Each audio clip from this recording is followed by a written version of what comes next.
আসসালামু আলাইকুম। সকাল রান্নাঘর থেকে সবাইকে স্বাগতম। আজকে আমি বানাবো টার্কিশ কোফতে কাবাব। বানানো খুবই সহজ এবং কম সময়ে কম উপকরণে বানিয়ে নেওয়া যায়।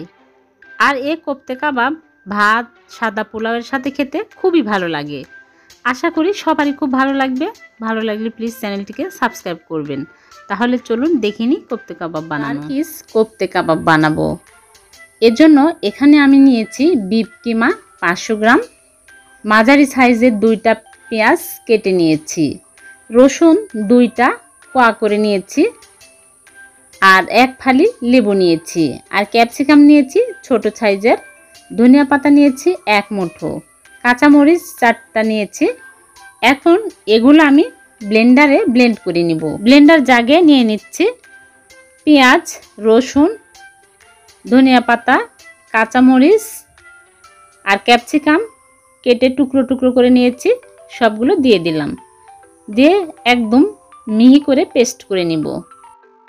পেস্ট করে নিয়েছি। এখন আমি এই বিফ কিমার মধ্যে নিয়ে নিচ্ছি সবগুলো।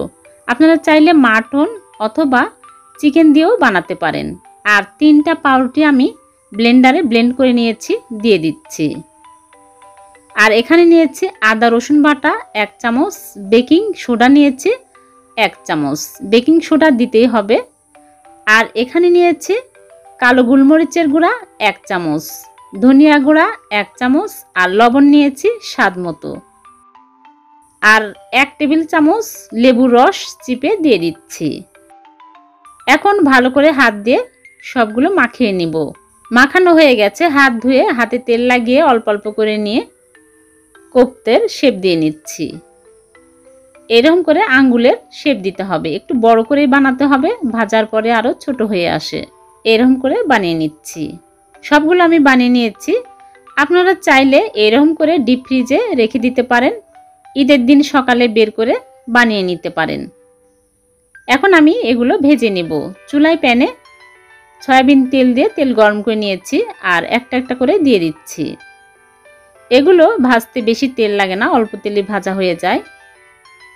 চুলার আঁচ মিডিয়াম আঁচে করে রেখেছি, উল্টিয়ে পাল্টে ভেজে নিচ্ছি। যখন এরকম কালার আসবে তখনই তুলে নিতে হবে। সবগুলো আমি এরকম করে ভেজে তুলে নেব। বেশি কড়া করা যাবে না, তাহলে পুড়ে যাবে। সবগুলো ভাজা হয়ে গেছে। আর আমি টমেটো, কাঁচামরিচ, পেঁয়াজ দিয়ে সার্ভ করে নিয়েছি। খুবই ঝটপট এই কোফতে কাবাব বানানো যায়, বানানো খুবই সোজা। আপনারা চাইলে এই ঈদে এরকম করে বানাতে পারেন। ঈদের আগের দিন বানিয়ে ফ্রিজে রেখে দিবেন, ঈদের দিন সকালে বানিয়ে ভেজে নেবেন। আশা করি সবারই খুব ভালো লেগেছে। ভালো লাগলে ছোট্ট একটা লাইক দিবেন। আর এইরকম নতুন নতুন রেসিপি পেতে আমার চ্যানেলটিকে সাবস্ক্রাইব করে রাখবেন।